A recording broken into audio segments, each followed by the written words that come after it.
Welcome back from that break. I still have in the house, I still have on the program, FeliX Agbonronfor, guest on OVUETA today. We've been talking about the judiciary, but now let's go to the polity. You also conclude that Nigerian politicians do not play by principles. How come? How did you I did not say Nigerian politicians because that would be a sweeping generalization. I will say the average Nigerian politician is not principled. And that can easily be seen with the way they move from party to party, crossing and cross-carpeting, without any regard for even their followers. The political party are simply, if they don't play by principles, as you have said, they are organizations through which power can be obtained. And so they do permutations and think of where best they have the best opportunity. In an ideal society, particularly in civilized climes, power is not just to be sought for power's sake. It's not an end in itself. It's to advance the welfare of the people. But the Nigerian experience has shown to a very large extent that people seek to acquire power to further their own nests, and not for the benefit of the Nigerian population. We've left the judiciary, we've come to the politicians, and we're also seeing the same trend of an individual that is a bit wayward in his understanding of the proper course of life. And you use civilized crime. What do you mean when you use the word civilized crime? Are you referring to what kind of countries? We are looking at countries where democracy is a lot advanced. We are looking at countries like America. We are looking at countries like the United Kingdom. The argument have always been that if you compare Nigeria with the US, the UK, these countries are old, very ancient democracies, and that these systems have been tested over a long time, and you are simply 54 years, and that your expectations are too high. I totally disagree. That may be a way of looking at it, but it does not justify the level that we are in right now. Because if you find that even in the Second Republic, we are a lot better than we are now. So even in the Second Republic, we have real parties who had ideologies. How come further down the line, 20, 25 years down the line, we are going backwards? People say that the Second Republic set the foundation for this division. It's like a tree that did not grow as one, but grow in part. And that what you are saying is the full-grown tree that has more parts than one. And that those Second Republic that have credit also dug regional politics. And you have the UPN of the West, you have the MPN from the North, and all kinds of parties as well from the East. And so that has been the pattern of the Nigerian polity. And so if it's developing to a bigger tree, why are you surprised? You throwing the ethnic card that MPN was for the North, UPN for the West, the MPP for the East. But if you find out that at the time there was a coalition of forces where the MPP, which you term to be an Igbo party, and the MPN had to come together for the administration of government to be on the right track. I would say that fortunately for Nigeria, military adventurism into power retarded the democratic experiment. But who would have thought that lessons would have been learnt by the Nigerian politician? But it seems that we have easily forgotten what we had in the past. So instead of building to strengthen democracy, things are even getting... But there's one common trend in Nigeria.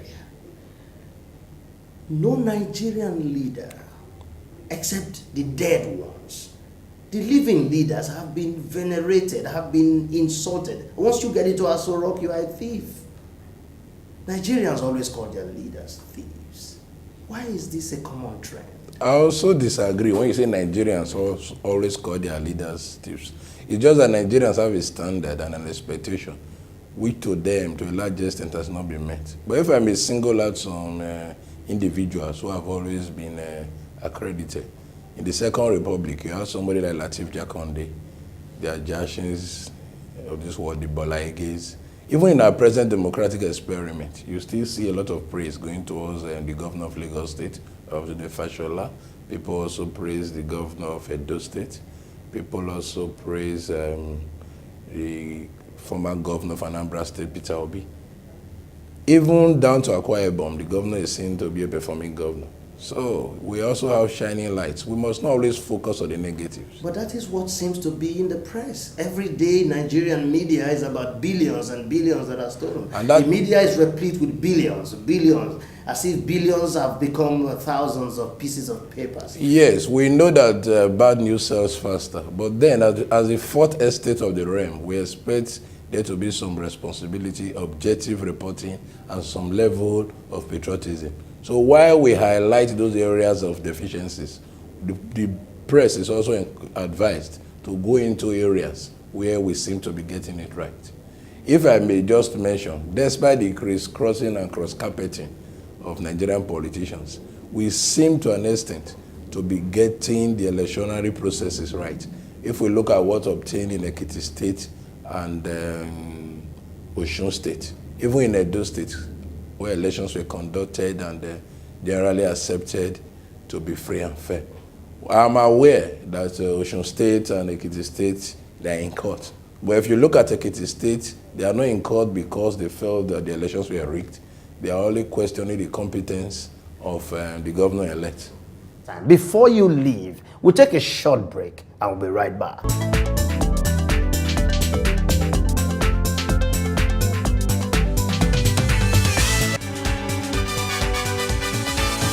Welcome back to OVUETA. FeliX Agbonronfor, still with me on OVUETA today. FeliX, I think that you have positive words for the Nigerian society. You've also said the problems can be solved holistically. Now, what I want to say, what is your take on the recent decision of the military to execute 12 of his own who engaged in mutinous action? Okay, we don't have to be sentimental about it. Justice must be done according to the law. Now, what is the punishment for mutiny? The punishment for mutiny is death. So on the side of the law, yes, we'll say that it was a right decision, although it's subject to confirmation by the Court of Appeal. So even when if the Court of Appeal eventually confirms the death penalty, because death penalty is seemingly going out of fashion, nobody wants it again, despite a crime that has been committed, we believe that there should be rooms for the individuals to be allowed to reform themselves. So to that extent, we'll be appealing to the President of Nigeria, if eventually those decisions are confirmed, to exercise his prerogative of mercy to commute that death penalty into probably some terms of imprisonment. But I must make something very clear. We should not be sentimental about issues. Law must be seen to be certain at every material time. So to that extent, justice has been done according to the law. But if it's justice according to morality, then that is another question. But Barrister, people think that Nigerians speak so passionately, but at the end, they end up as sentimental animals, not willing that the right and the wrong should stand in their place. Today, right can be made wrong, and wrong can be made right on the altar of sentiment. Tell me, now again, the military has taken a decision to ensure there is discipline in this rank, and the civilian population cry foul and want an indisciplined force. If tomorrow a decision is taken contrary to what is proper, and tomorrow another major or general is killed, what will Nigerians say? And that is why we must have a sense of direction. Where do we want to go as a nation?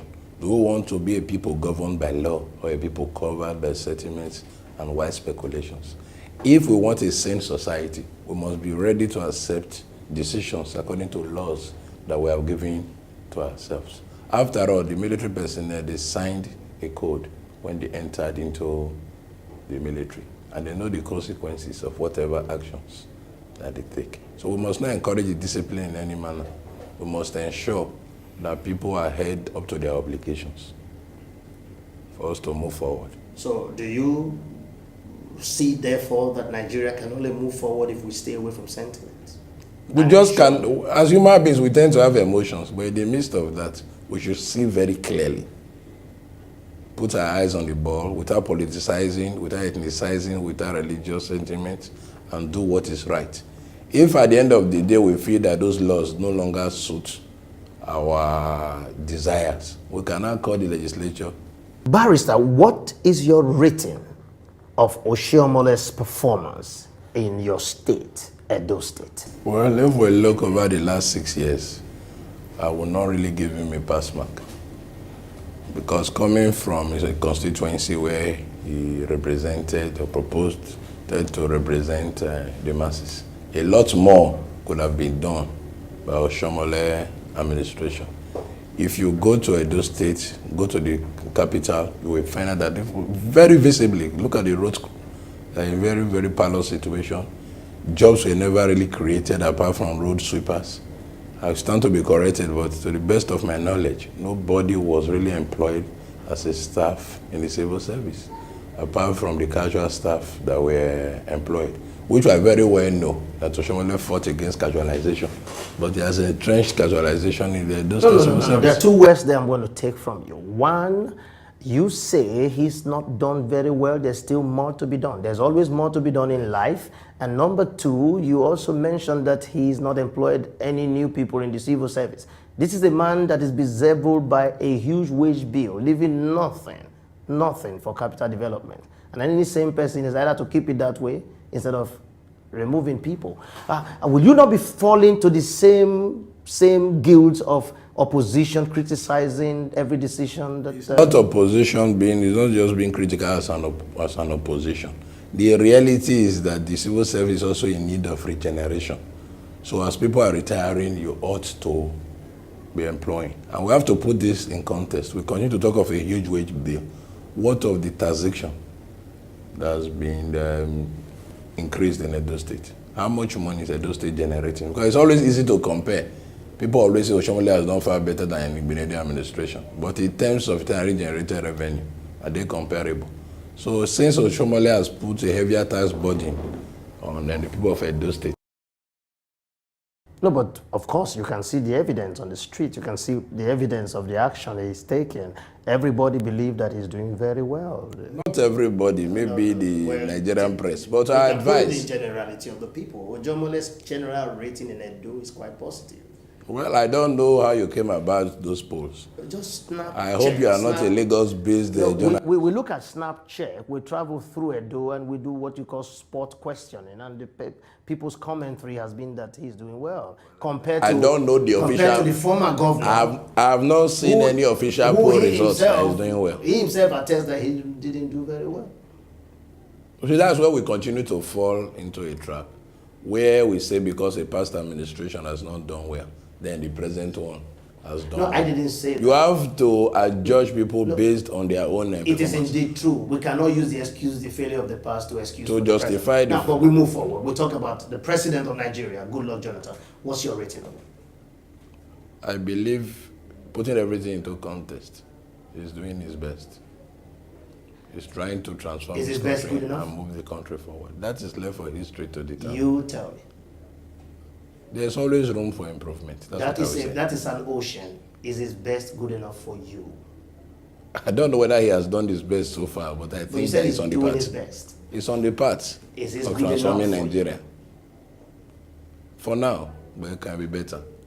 Barrister Agbonronfor, what is your philosophy of life? Simply service to God and humanity.